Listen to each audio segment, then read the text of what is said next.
Well, good afternoon, everybody. It is Wednesday, September 2nd, and welcome to our weekly busy webinar. Today, we're going to be doing a deep dive into social media. We're going to figure out and look at some of the major social media channels and make sure that we make good business decisions, make sure that as we understand what they are, how we move forward, and how we grow our business using them.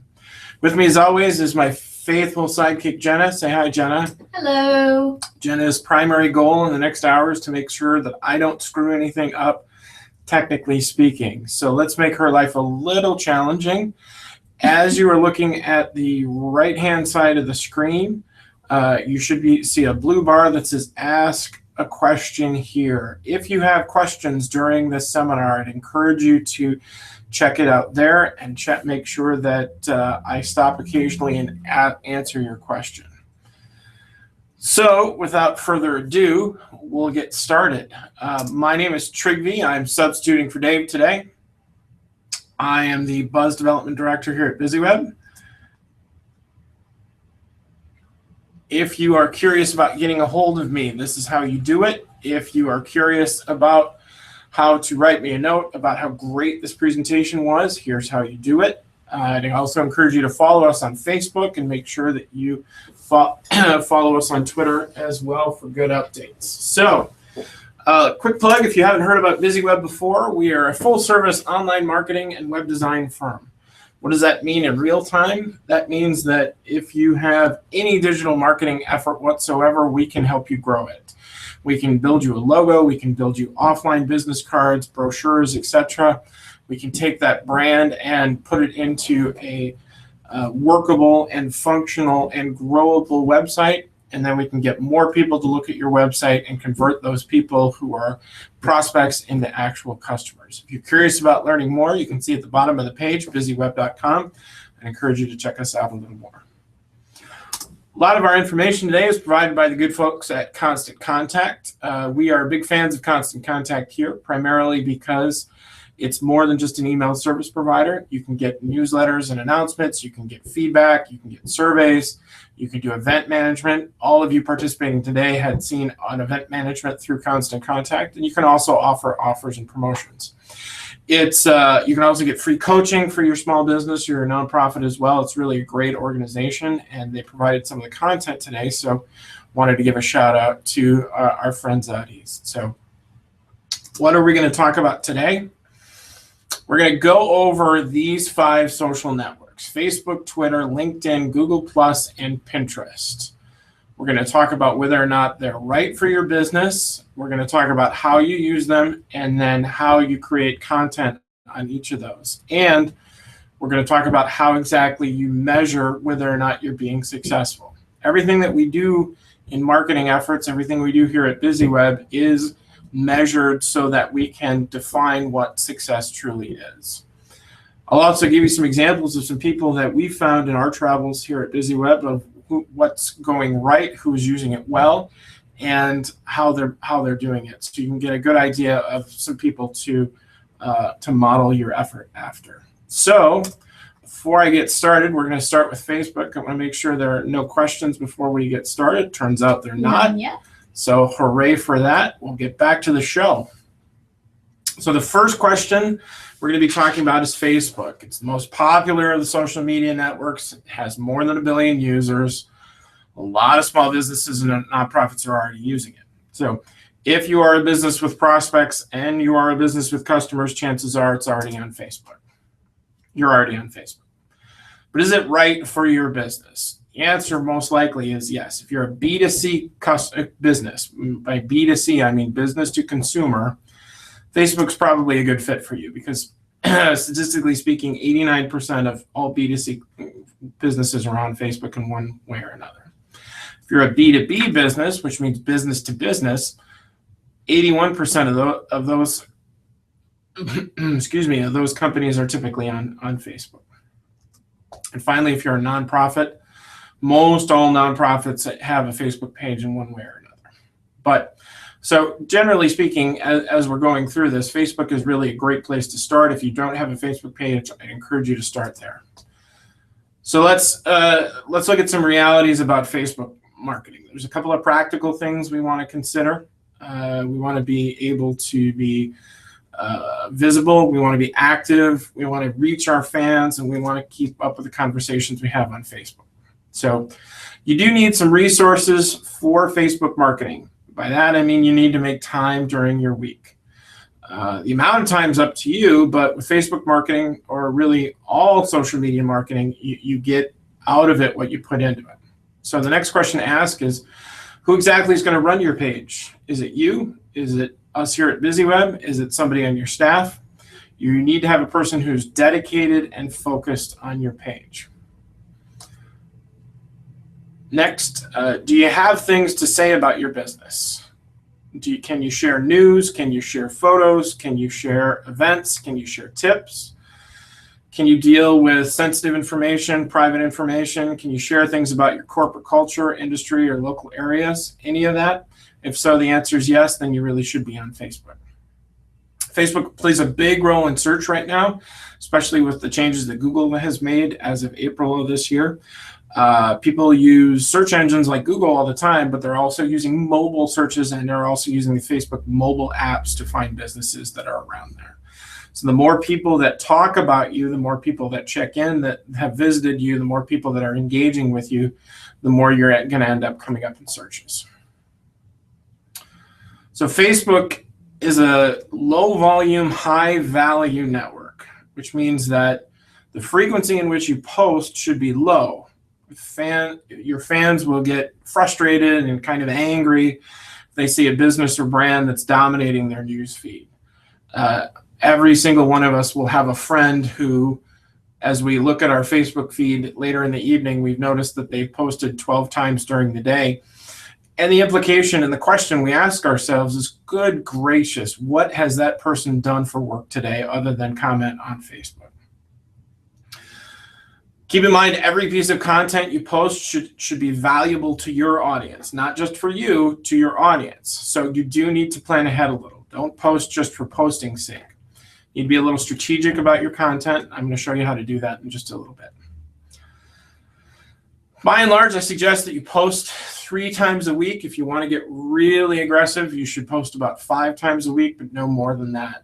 If you go overboard than that, then people are going to wonder what exactly you do to make money other than write on Facebook. So when you post content on Facebook, I said this before, don't post to post. Focus on quality content. Focus on moving the needle forward. Focus on features. Focus on benefits. Focus on things that you've done to make other people happy. Focus on good quality content. What exactly do I mean when I say good quality content? We here at BusyWeb, we follow kind of a 50-30-20 rule when we're creating content for our customers and our clients. And it kind of looks like this. 50% of the time we get likes, we get shares, we get comments, we entertain, we ask good questions. One of the things that Jenna posted recently on a Facebook page for one of our clients was a very simple question. What's your favorite thing about fall? It's a benign question. It's easy. It helps take that hyper-aggressiveness of the sales process down just a little, because everybody has a favorite thing about fall. There's nothing wrong with fall, and none of the answers that the 67 or 60, how many was it, 68? Yeah. 68 people told her within a day what their favorite thing about fall was. But all of those 68 people had an interaction with the customer in question, and they were reminded of the great customer experience that they got from that customer. So 50% of the time, getting likes, getting engagement. 30% of the time, you should be providing industry info. You should be providing expert tips, things that you know that other people don't, things that you know that people should hire you for, and curated content. What do I mean by curated content? That's content that you didn't write, but you share and you give your implicit stamp of approval because you are sharing it. Make sure when you do curate content that you do cite the original author. I once did this presentation for a group, and a lady said anytime she found something interesting, she would take it offline, she would rewrite it in her own words, and then repost it. I encouraged her to stop doing that for two reasons. Number one, who on earth has that kind of time? Number two, that's still plagiarism. That's still wrong. So I'd encourage you, make sure just simply cite who the content and where you got it from. So 50-30, the last 20% is a call to action. What we're trying to do in the sales process is we're trying to encourage the people that we're working with to do things. When we ask them to do something, we want them to do it. The final step in the sales process is, please give me money, please sign a contract. And we want people to do that. One of the ways in which we can encourage that behavior is by imprinting it in small little ways. Not asking to buy now, because that's a hyper aggressive move on our part, but something as simple as click here or read more. That's a call to action where we're asking our audience to do something and to physically take an action, so that we can imprint upon them that when we do ask them for the big buy much later in the process, once we are fully ensconced in the relationship with them, we've built the trust, and they will go ahead and do that. So 50-30-20, this is a good rule of thumb to follow. And if you have another rule of thumb, that's fine. It can vary a little by industry, but by and large, this is the model that we follow here at BusyWeb. So there are a couple of different types of content that you can provide on Facebook. First, you can do a fill in the blank one. You tell us, what I don't understand about Pinterest is blank. Any of those answers are going to be correct. None of those answers are going to be wrong. So it encourages conversation. It encourages people to view you as an expert and then give them some help, a leg up. And then the implication is that you're going to be the person to buy from when they're in a buying place. Second, you can also ask questions. Questions are great, like Jenna's question that she asked earlier. This question is a multiple choice. So again, it's very, very simple. It's easy to answer. None of these answers are particularly wrong, but it also provides the D, the fill in the blank. That's a great spot for further interaction. What do you think that I don't know? What exactly is it that can answer this question? Share with me so I can learn from you. That's the implication that we're asking in this question. Finally, a fun fact, which are great for Friday afternoons, especially this Friday, right before a 3-day weekend. Like it if you love it. 67% of all new jobs come from small businesses. It's a simple little thing. All we're asking for is a like. And it's a call to action by saying, yes, please share, like this. But it's fun fact. It gives us about 2 seconds worth of knowledge, and then it goes in one ear and not the other. So visual types of content should be fairly self-explanatory. So things like photos, sharing that you are truly real people. You're not all sales automatons. You actually have lives. You have dogs. You have family. You have a fun office space that you work in. Here in our office in BusyWeb, it's all decked out in bee memorabilia. We have a giant hive over our conference room door because when we meet, just helps show people that we have a sense of humor and we're a little bit irreverent, and everybody likes that. Videos are great as well. I'd encourage you to keep your videos below about 2 minutes. Keep in mind when you share videos on Facebook, if you're looking at it on a digital device, then it will automatically start playing without sound. And if your audience is particularly technologically challenged, then that might be a problem. They might go, oh, I can't hear it. I don't know. That's my old people voice. It's pretty bad. I'm gonna have to work on it as I get older. So just something to keep in mind as you post videos. Remember that the Facebook feed will automatically play it as soon as it's viewable to the end user. But videos are fantastic, and I'll explain why in just a sec. Then finally, just a digital content, something, a picture, something, an interaction, something that will make people smile. I'm very serious, and I say never underestimate the value of a cute cat video, because we are all different shapes, sizes, ages, genders, sexual preferences, political preferences, but really everybody loves a cute kitten. So here's a Facebook content exercise for you to work on. And again, if you don't have the time to write all this down, I'll give you about 30 seconds to do so. Again, follow the 50-30-20 rule and fill out 6 of these things. Number 1, fill in the blank. Number 2, ask a good question. Number 3, what's a photo that you can share? Then on the 30% rule, what's a tip, a statistic, or a fact about your business that you can share that will demonstrate that you are a thought leader in your business, that you are an expert. 5th, share a blog post. If you don't blog, you should. It's a great way to increase your search rankings. It's a great way to humanize your business and the people within it. And then 6, what's a product or service that you sell? Give me some info about that. Now, as you fill this out, or as you're taking notes and you fill this out later, realize that when I told you how much to post on Facebook, I told you between 3 and 5 times. And just by simply answering these questions, these 6 questions that are on screen right now, what you're going to end up getting is a week's worth of posts just in one sitting. And what exactly do you do with that? You create an editorial calendar with that. So you use those 6 questions that I just shared. You can sit and plan every Friday, which is what we do for BusyWeb, about what we're going to post next week. Jenna sits down and writes all the posts in one fell swoop. But be flexible. Make sure that you have 1 or 2 posts open for something that comes up. We recently had one of our staff members just join us who we, through trickery, and got him to sing the song Grease Lightning in an office. And of course, we videotaped it. If he gets a little snarky, we might post it. But we're holding it over his head just to be safe.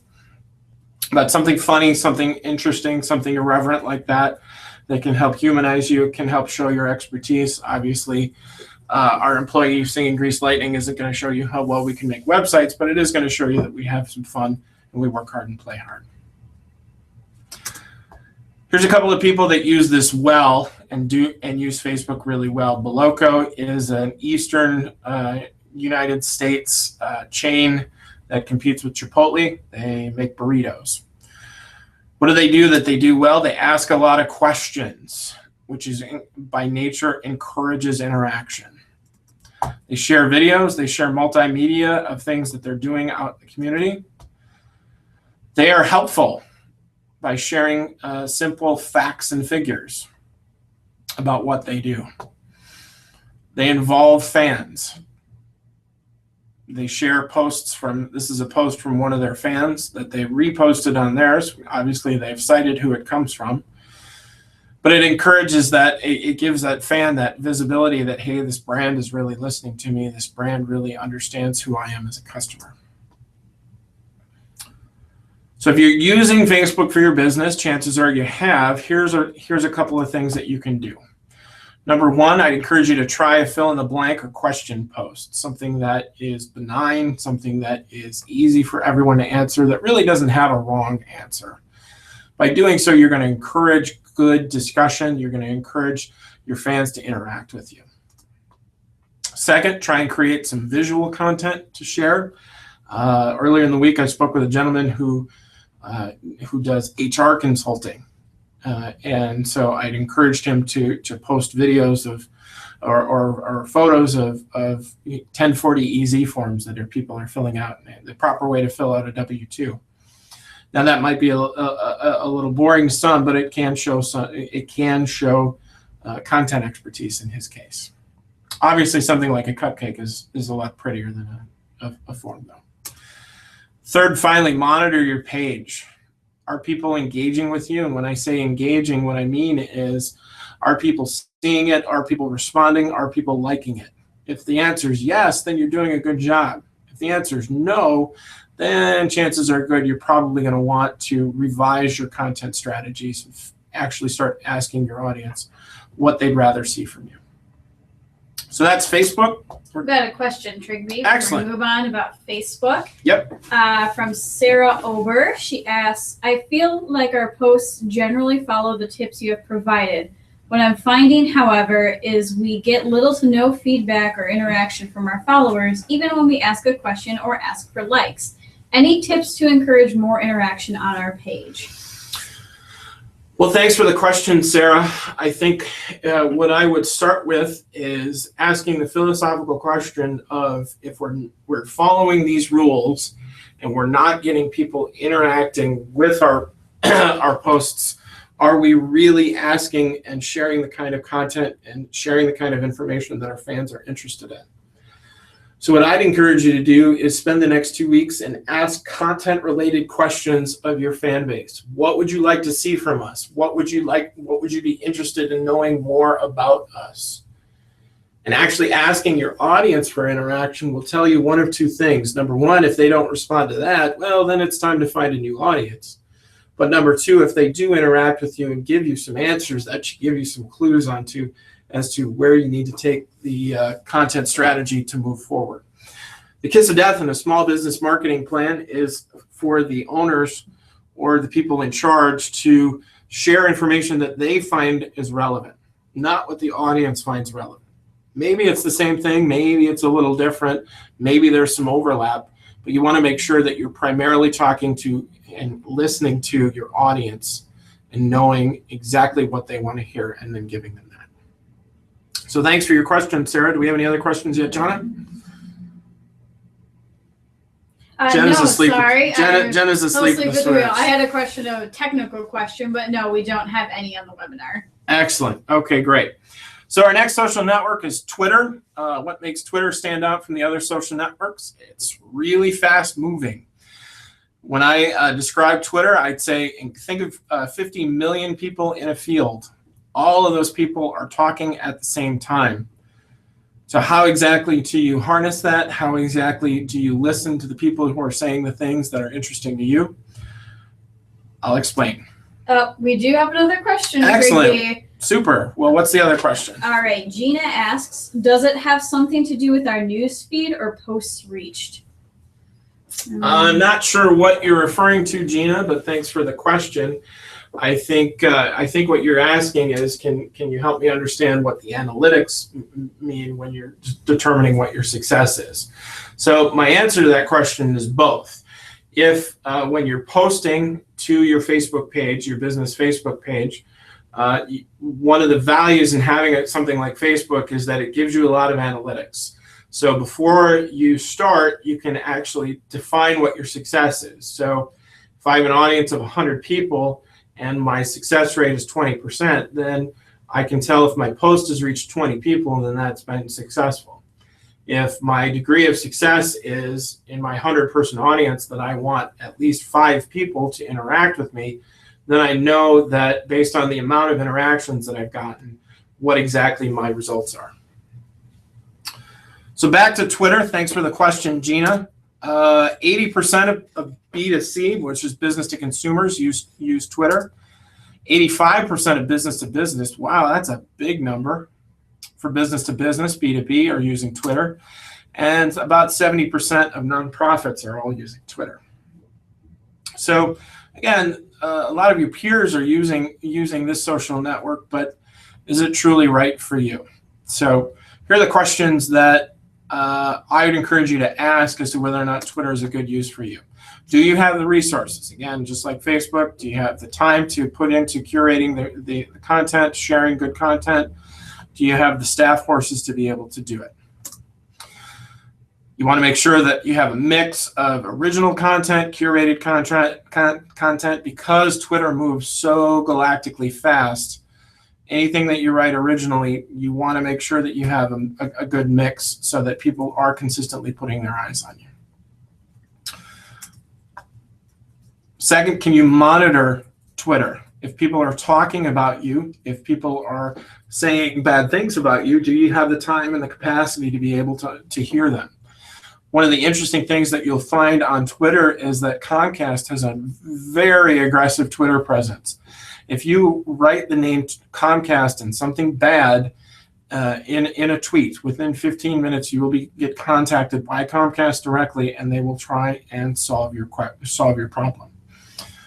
I'm not kidding. That's a real thing. So if you have Comcast and you're not happy, you can actually talk to somebody and a real person, and they'll try and help you solve it.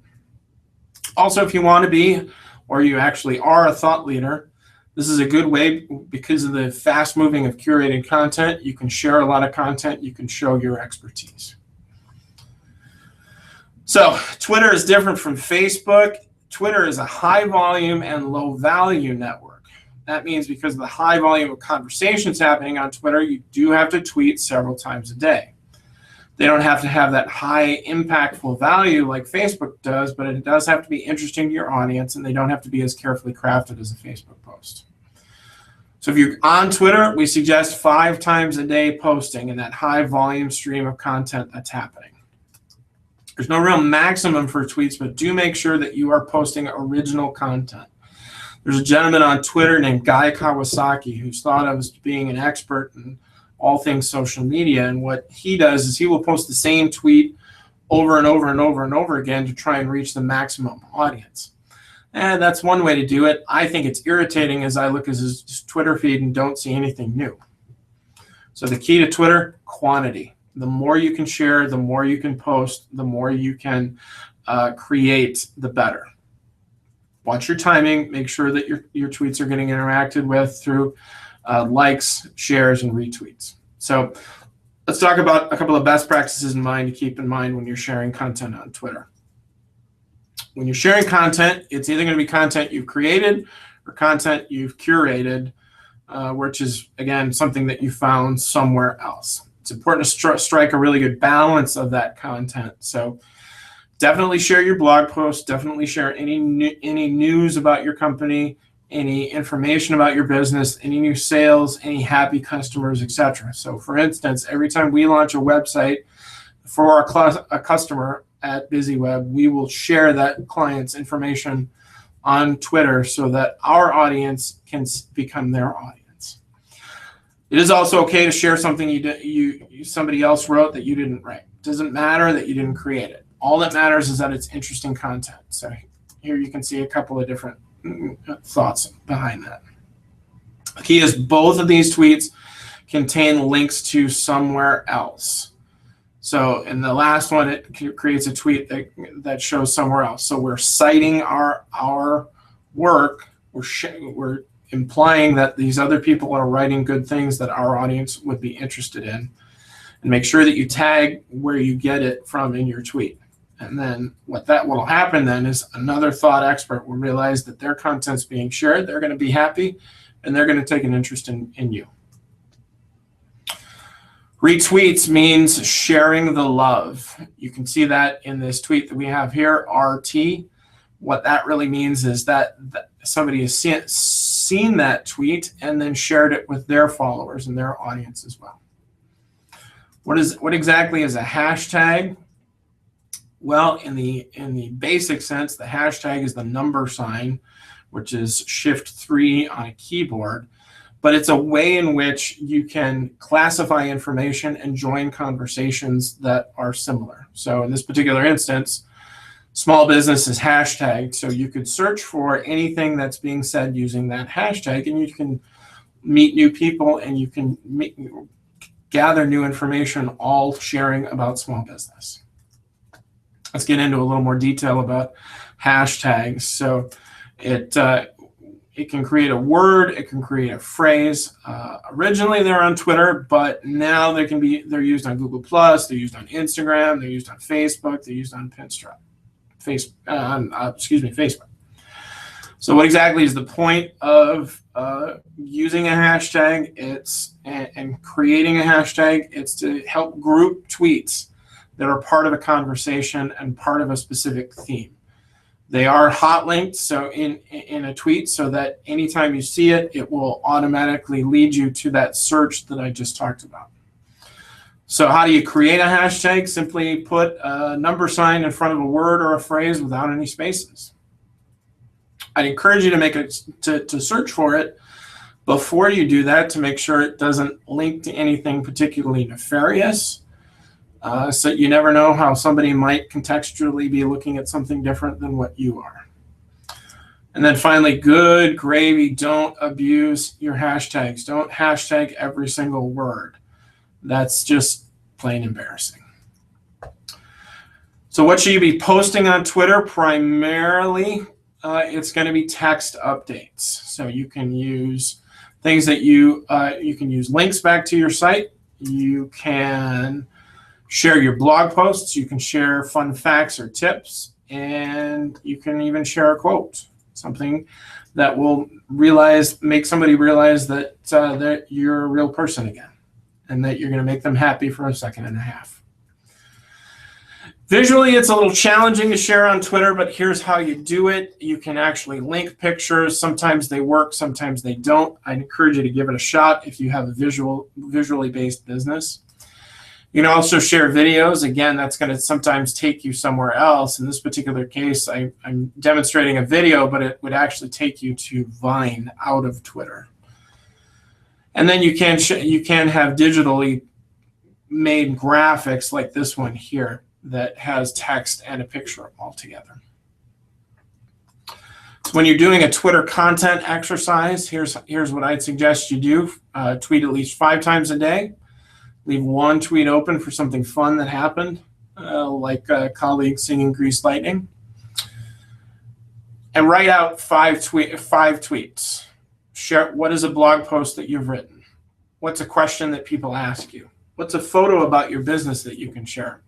What's a stat or a fact or a fun fact? Or what's something new that you discovered today?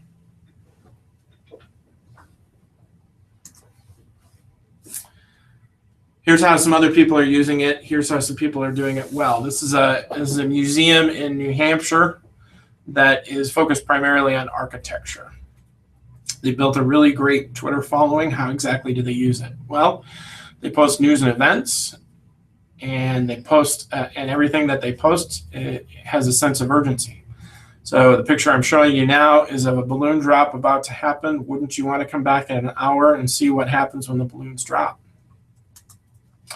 They share fun facts about and share videos, so they do have some interactive nature. They do retweet, which means that they are listening to their followers and that they are listening for people who are talking about them. And they share curated content. Again, this is something I just showed, but it's something that they didn't make, but it's something relevant to the museum and it's relevant to the audience.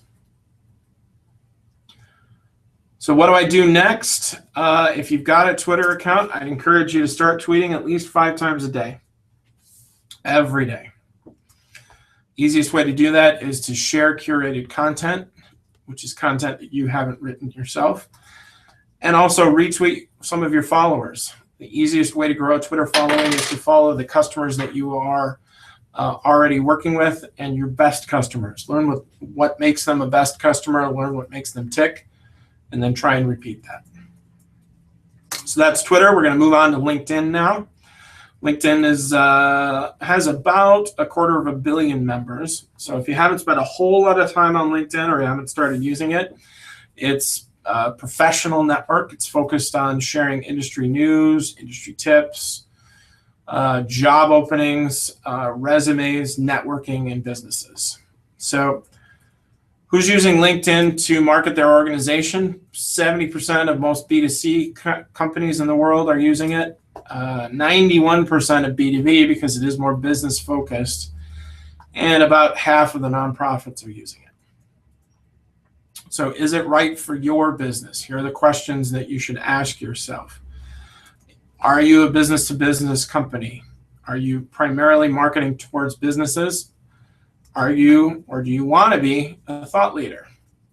Our head honcho Dave is a thought leader, so the more that we can share that he writes about our industry, the better, because frankly, he's a pretty smart guy.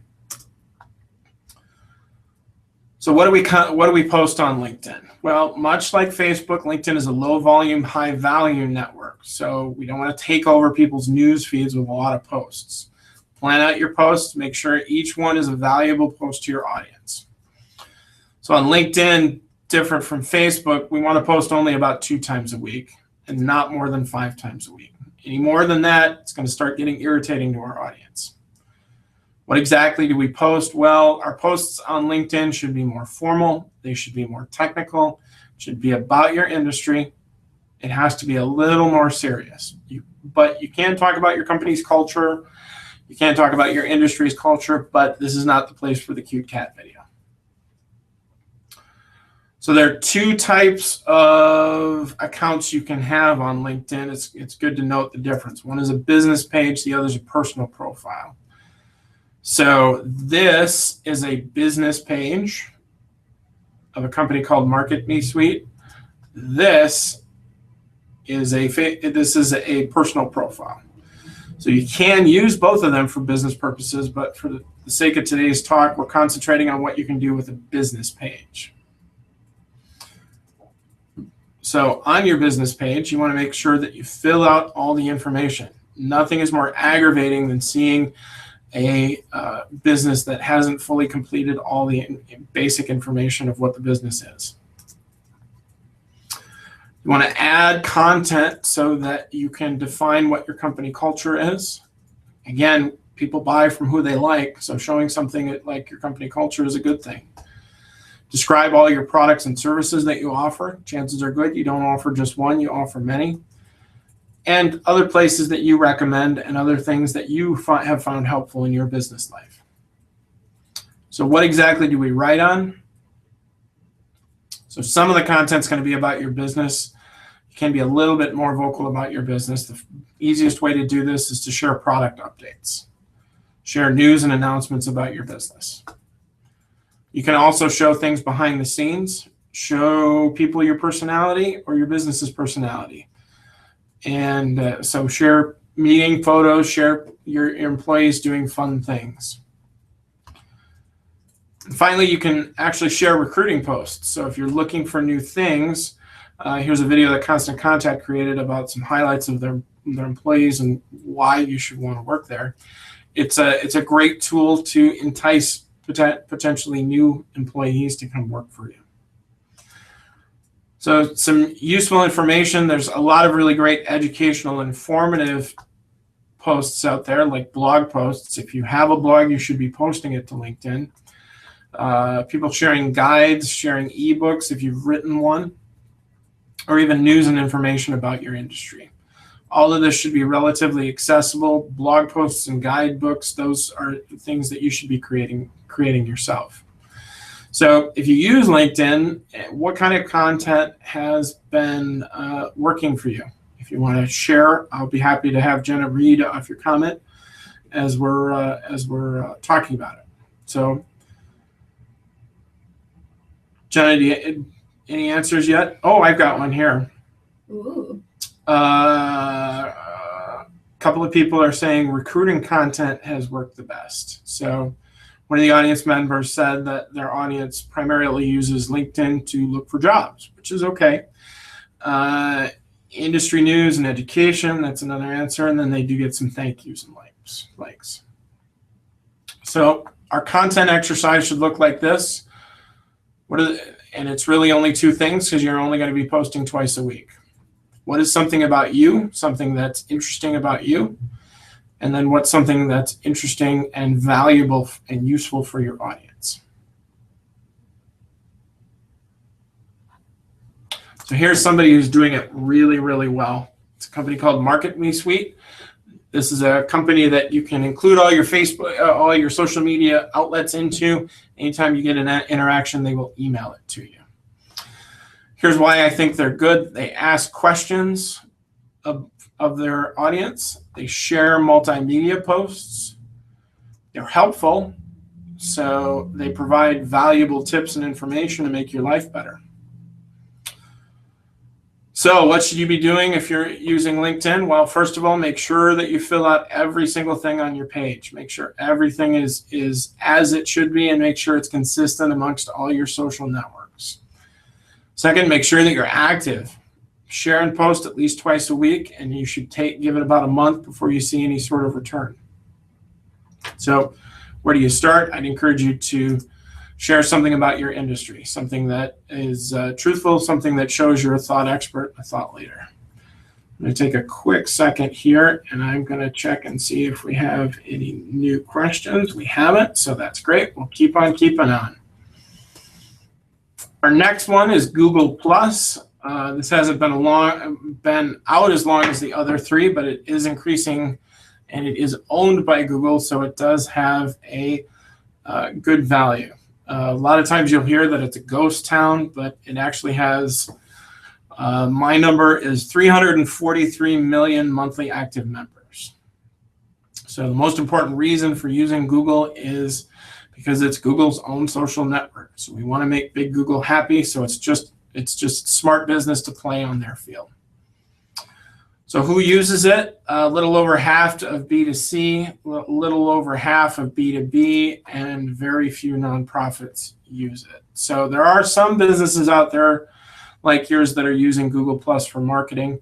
I would encourage you to do so. I would encourage you to make it a good, valuable part of your overall social strategy, just for the simple fact that it's owned by Google and it's going to help your rankings. So why should you use this? Why should this be helpful? Number one, if you create a lot of content, that's good because then Google will rank you higher. Make sure that you have time to nurture your page. Make sure you're getting audience interactions that are positive. The biggest value for using Google Plus is search engine optimization value. A lot of people use a search engine to search for a business or organization.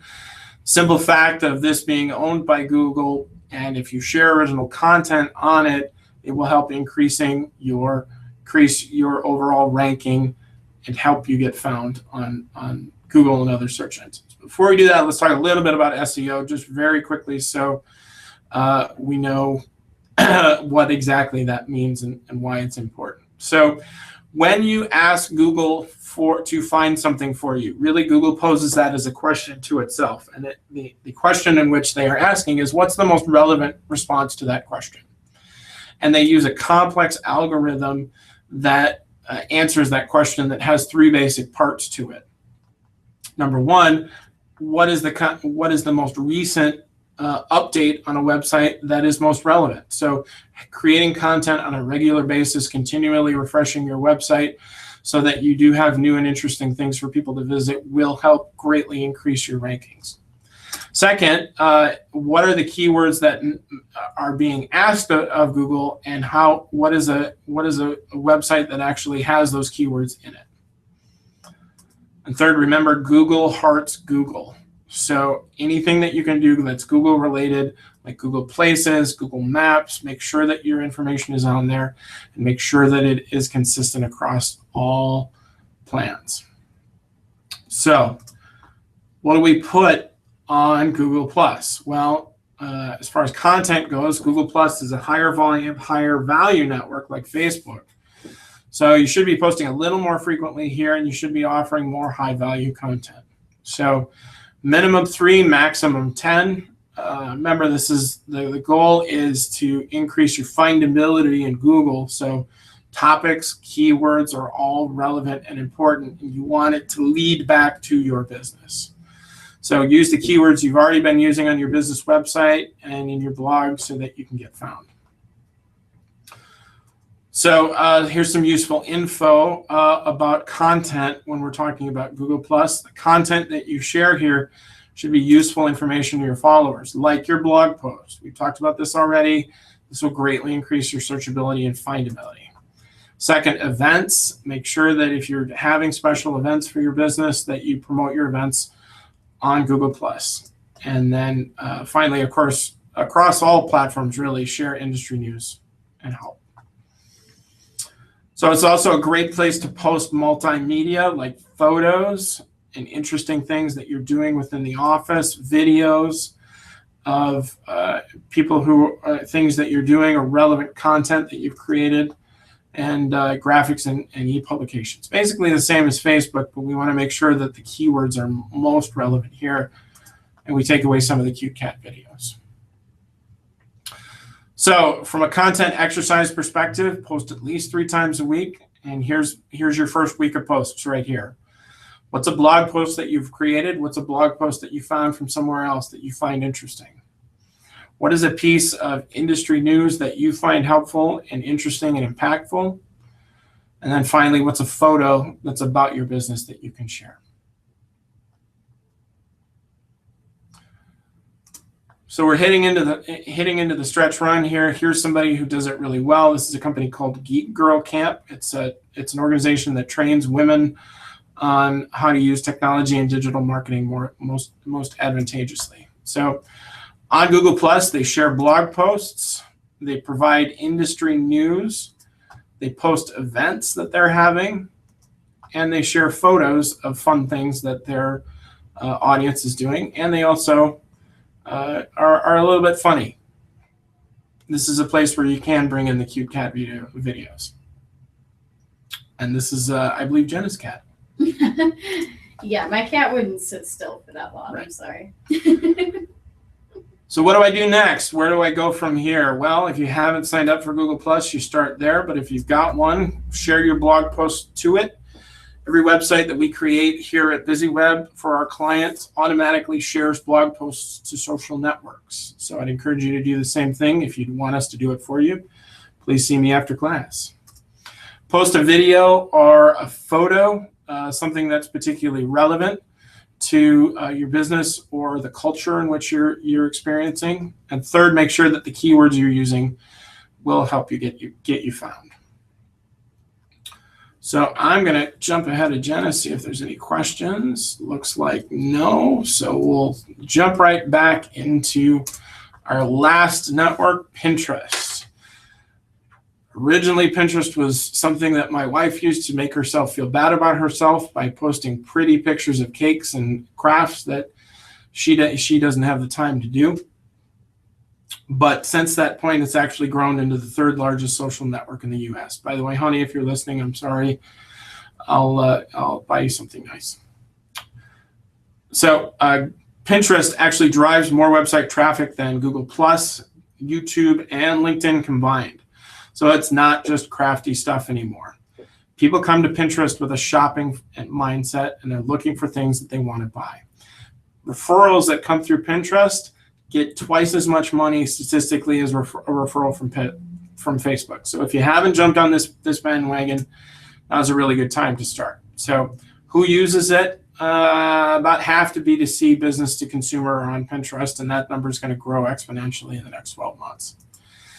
As far as B2Bs, that's about 35%. It gets a lot harder to sell in a B2B environment on Pinterest, and not a whole lot of nonprofits are using it. So is it right for you? It can be utilized for a lot of different purposes depending on if you're a retail business or not. But if you are a retail business, then absolutely it's a great place to be. Make sure that you are providing images to share. If you are selling a thing, then you've got images to share. All of us carry a supercomputer in our pocket, and so all of us should be able to provide really great photos and videos. If you're not a retail business, you can still use Pinterest, but you're going to be focusing on building awareness of your brand. We'll talk about how to do that. So Pinterest by nature is a high volume and a high value network. So you need to make sure that you're posting a frequent amount of posts during the week. Not a lot, not all in a row, but make sure that you're visible. So our recommendation, 5 times a day at least, but not more than 10 times a day. So you're going to be posting about 25 times a week in a business week. And when you're pinning, make sure that you have quality images. Anything that's a little funky, a little too small, a little too pixely, it's going to stand out, but not really in a good way. So why is visual content important? I've talked about this a little bit. Let's really actually take a couple of minutes and dive into it. We as people, and not just Minnesotans, are visual people. 90% of all information that gets transferred to the brain and transmitted to the brain is actually visual.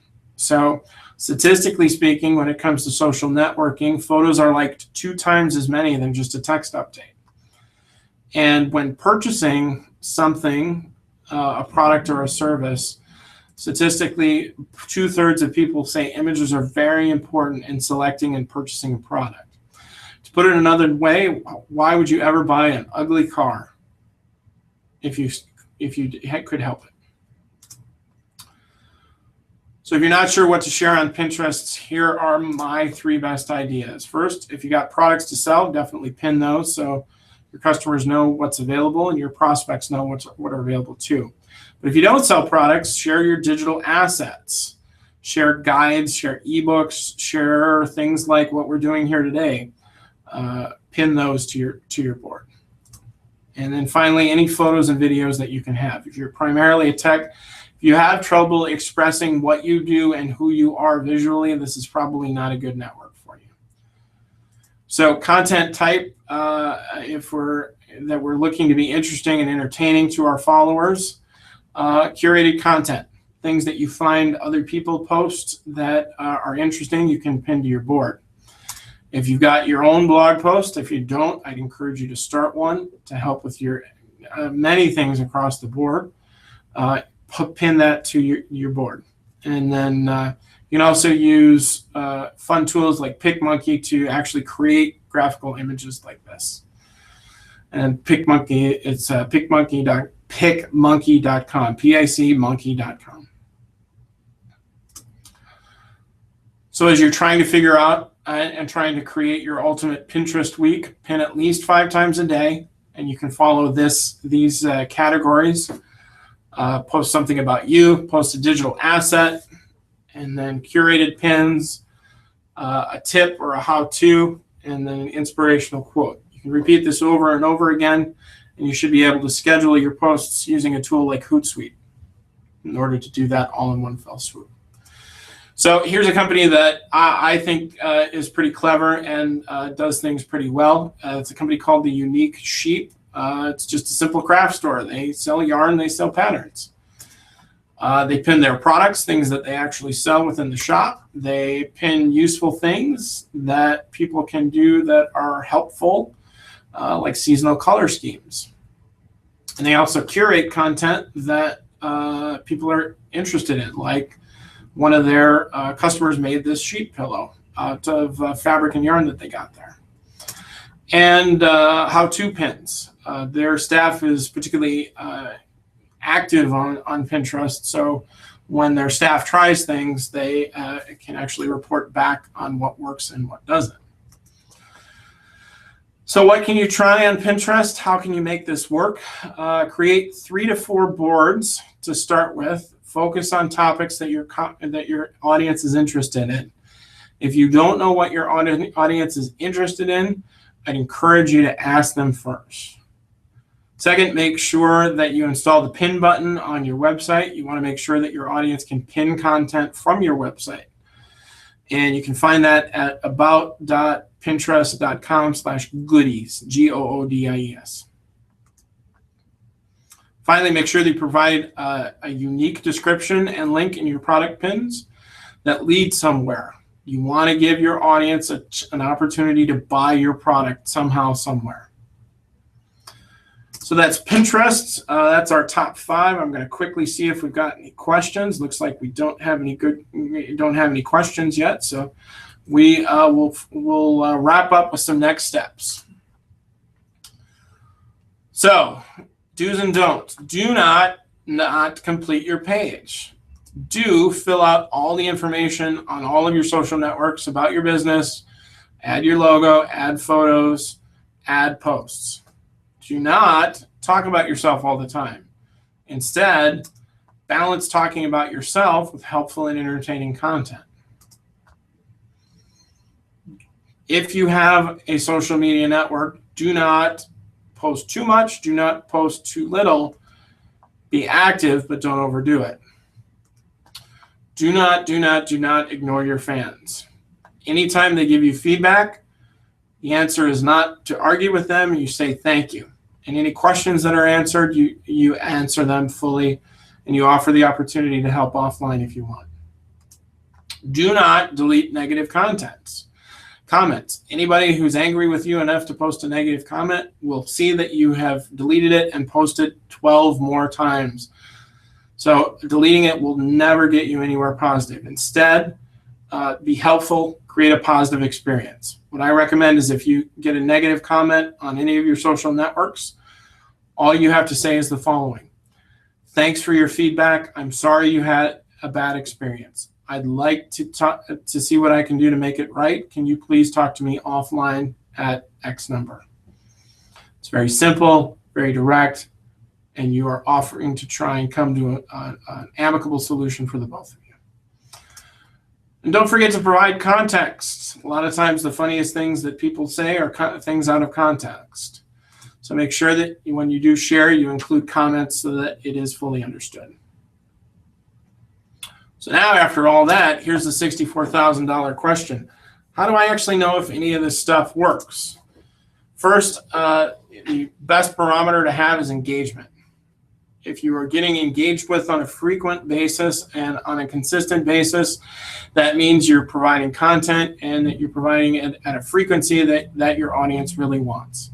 If you're not getting engagement, like Sarah had earlier, it's time to reevaluate what exactly you're posting. Ask your audience what they want to see differently. Good numbers to look at. How many likes are you getting? How many shares? How many comments, retweets, or repens, or even a +1 on Google+. And also to judge your success, how many more followers have you gotten across your brand?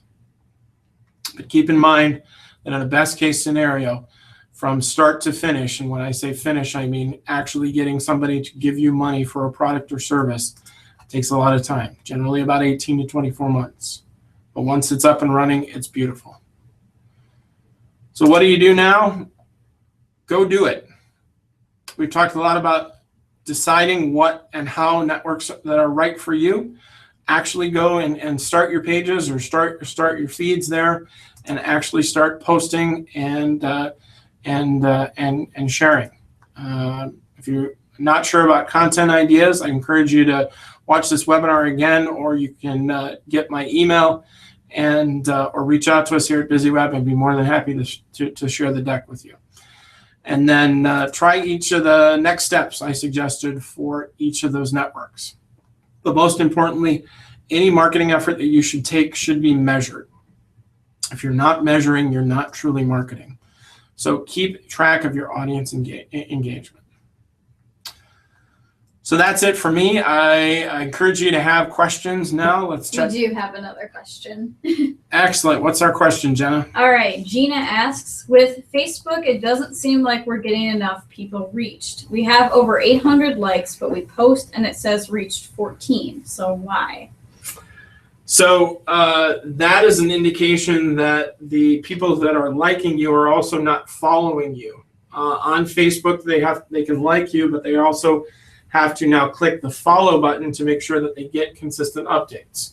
So I'd encourage you, as you're talking to your customer base for the next couple of weeks or even a month, to say, hey, are you following us on Facebook, not just liked us, to get that content. Once you do that, you're going to start getting more people who are going to be seeing your posts and seeing what you're doing, and then hopefully increasing your engagement. Any other questions? None yet. Excellent. Well, the day's not over yet. So if you're interested in looking at a Constant Contact solution, please contact us. We do have a special running right now. Actually, Constant Contact does. You can also go to busyweb.com/cc. Just a quick shout out to the people who helped provide us some of the content today. Once again, wrapping up, we are an online marketing and digital service agency based in Champlin, Minnesota. We can build you a website. We can grow your business. We can grow your following. Gina, maybe you might want to reach out to us and see what we can do to be a service to help you with that. If you've got 800 likes, you're doing a good job already. We can maybe talk about some tweaking strategies.